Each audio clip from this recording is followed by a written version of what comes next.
Bonjour, bienvenue. Dimanche 26 mai, devant la mairie, nous avons participé à un plateau radio sur le photovoltaïque. Nous avons interrogé des invités, des représentants de la municipalité et des spécialistes en énergie solaire. On va commencer qu'il y a déjà plein d'appareils photo là. On va commencer par se présenter comme on a fait à l'école, là c'est pour de faux, il n'y a personne qui nous entend. Après je suis beau, voilà.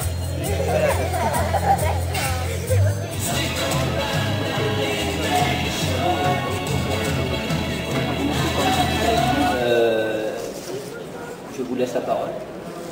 Qu'est-ce que l'énergie solaire photovoltaïque? Alors, l'énergie solaire photovoltaïque. Alors, dans solaire photovoltaïque, il y a deux mots, il y a même, je dirais, trois mots. Solaire, photo et voltaïque. Qui est d'équiper le terrible des Sauvert de 38 000 panneaux solaires photovoltaïques. Des panneaux solaires qui vont produire l'électricité que vous allez utiliser. On est ensemble et je vais laisser mes collègues présenter nos deux invités. Monsieur Bernard Bastide, adjoint à l'environnement de Gardanne. Et Sarah Vasseur, une représentante d'Ecopole Énergie. Peut-être une première question pour nos invités. Pourquoi êtes-vous sur le marché aujourd'hui? Alors bonjour, moi c'est Sarah Vasseur, donc tu l'as dit, d'Ecopole Énergie. Et en fait aujourd'hui Ecopole Énergie est sur le marché parce que c'est une association qui s'occupe de tout ce qui est économie d'énergie, énergie renouvelable. On reçoit nos trois derniers invités sur ce plateau radio, petite précision, qui est alimenté à l'énergie solaire photovoltaïque grâce au Solar Sunset qui est derrière nous. Les jolis panneaux verts qui alimentent tout ce qu'on fait en cette matinée. Donc, trois invités autour de la table. Il y en a deux que je reconnais parce qu'ils sont déjà passés et un troisième qui est plus nouveau. On va les présenter. Nous allons recevoir Roger Meilly, maire de Gardanne. Ensuite, nous allons recevoir Anthony Ponté, conseiller municipal en charge des énergies renouvelables de Gardanne. Puis Jean-Claude Vougon, directeur de services techniques ville de Gardanne. Waouh, ça c'est pro. Quand certains interrogeaient, les autres étaient au salon VIP avec boissons et lunettes de soleil. Bonjour à toutes et à tous. 1, 1, 1. 1, 2, 1, 2, 1, 2, 1, 2, 1, 2. Puis, nous avons proposé un quiz aux personnes qui faisaient leur marché. Participer à un quiz qui était préparé par des élèves de CM1 au cours des énergies renouvelables.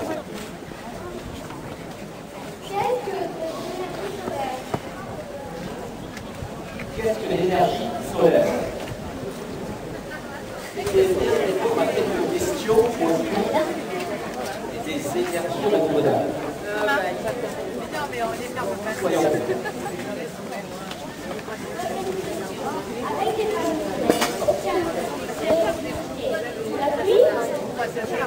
Sous les nuages, la nuit. Question 5. Pourquoi dit-on que l'énergie est renouvelable? Question ouverte. Oui ou non, ça marche pas. Parce qu'elle est gratuite. Parce qu'elle est gratuite. Oui. Oui. Mais si c'est renouvelable, ça veut dire qu'on peut la renouveler. Et la renouveler, mais on va peut-être vous poser une question autour des énergies propres et renouvelables.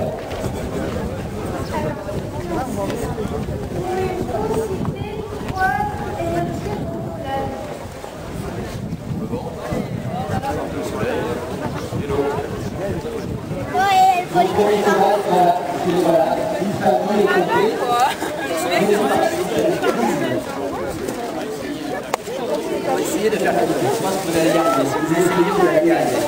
Alors, les premières questions, on les a déjà posées. On va commencer peut-être par la question numéro 1.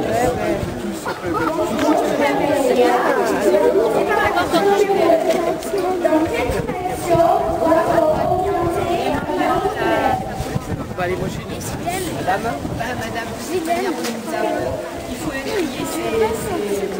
le plastique, le papier, il faut essayer de ne pas trop dépenser d'eau, faire en sorte que le robinet ne coule pas pour rien, que les petits enfants se douchent douche sans trop dépenser. Voilà, c'est ça l'énergie renouvelable. Si on fait tous comme ça à la maison, tout va bien. Alors, même si la dame répond pas bien à la question, je crois qu'elle aura gagné un lot. Ah oui, oui, mais oui. on a plus de questions à vous poser. On va peut-être... Il y a une question qui est... Alors, la 10, elle est compliquée. La 10, elle est compliquée. On pourrait... La 6, elle est intéressante. Alors, dis-la moi. Pouvez-vous citer trois énergies renouvelables? Trois énergies renouvelables, ben, je pense que les éoliennes, les choses comme ça. Oui, donc les éoliennes. Question le soleil, l'énergie. Et le troisième, peut-être? L'eau. Un peu plus compliqué. Allez, question numéro 10. Ah, vous pouvez participer en famille, hein, vous avez le droit. De combien de jours d'ensoleillement bénéficie notre région? Ouh là là, question technique. Hein. Même Écopole Énergie n'a pas réussi à y répondre. Combien de jours d'ensoleillement dans notre région? 365 heures. Non, des jours. Non, 300 jours. 300 jours. 300 jours sur 365? Ouais. Eh ben on y est, CPA. Hier, jeudi 30 mai, au jardin de Gaïa, nous avons vu de magnifiques plants. De melons canaris, de tomates, de courgettes, de concombres, de poivrons, d'aubergines.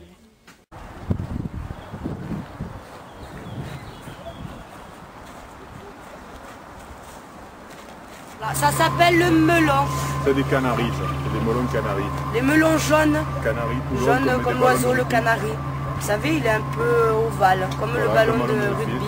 Voilà, mais regardez ce que ça donne. C'est pour ça, comme je vous ai indiqué l'autre fois, qu'on met une cordelette. Et oui, Parce que vous avez vu, ça devient lourd après. oh, regardez comme elles sont belles. Bon, elles sont pas rouges encore, mais elles sont belles, hein. Ouais, ils ont commencé à Donc on sortir. dirige la plante pour la soutenir, pour pas qu'elle casse et qu'elle tombe. Parce que ça... Le plus beau était la serre des haricots. On aurait dit un palais avec des murs de haricots géants. Les haricots grimpants, ça porte bien son nom, puisque ça grimpe. Et tant que ça pourra grimper, ça grimpera et ça montera.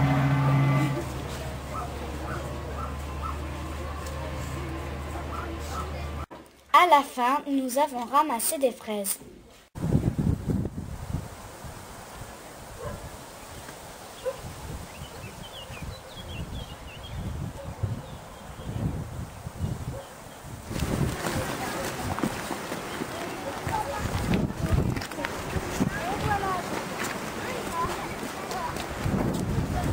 CM, nos plants de pommes de terre se sont bien développés.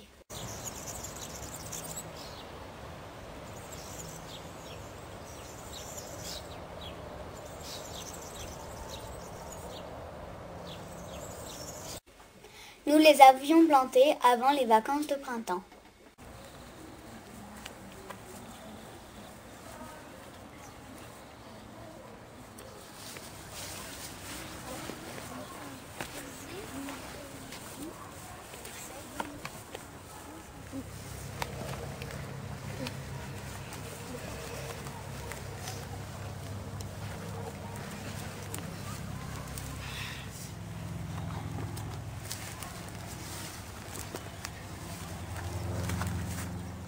Devant vous, il faut qu'il y ait vraiment la tranchée qui soit profonde, hein, sinon continuez à creuser.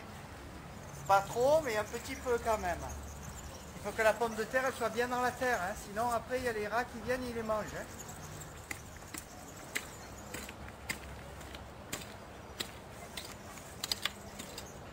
Là, ça n'a pas été assez creusé. C'est dommage. Vous vous souvenez de ce que je vous ai dit tout à l'heure. Ça, si on le casse, c'est foutu. Hein. Donc le grand levé vers le haut et les petits n'importe où, vous le posez. Hein, d'accord? Mais pour l'instant on en prend deux, on attend. Allez, c'est parti.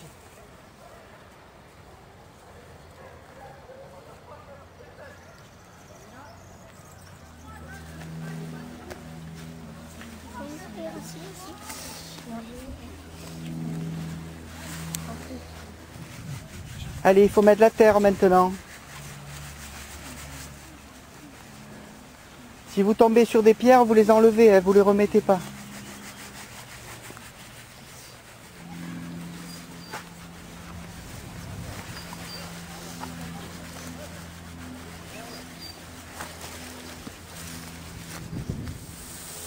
après les vacances, il faudra les buter, les pommes de terre. Alors qu'est-ce que ça veut dire buter? Oui? Ça veut dire les sortir de la terre. Ah non, pas les sortir, non, non, non, c'est pas encore. Les buter, c'est à un moment donné, il y a la tige qui va sortir. Et il va falloir recouvrir la tige complètement de terre. Et c'est comme ça qu'on aura de belles pommes de terre. Donc il faudra revenir après les vacances. Et sur toutes les tiges qui seront sorties, il faudra les recouvrir de terre. CPA. Cette semaine, nous avons joué pour la première fois aux échecs. Nous savons déplacer les petits pions. À la piscine, dans tous les groupes, nous apprenons à mettre la tête sous l'eau. On fait des bulles. CM1. Chez nous, nous avons planté des graines. De melons, de tomates, de persil, etc. Nous allons les voir évoluer et pousser. Elles ont germé. Les voici. Voici le radis. Voici la tomate. Et enfin, la courge de Nice. À Art et Festin du Monde, Cécile a aimé cette grenouille faite à la main. La grenouille a parcouru 13 000 km en avion. Elle vient de Thaïlande. Elle a été faite avec du bois. En frottant son dos avec le gros côté de la baguette, cela imite son coassement. Dans sa bouche se trouve un trou pour que le coassement résonne. Cela sert aussi à ranger la baguette.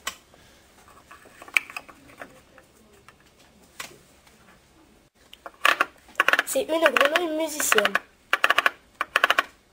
Au revoir. À la semaine prochaine.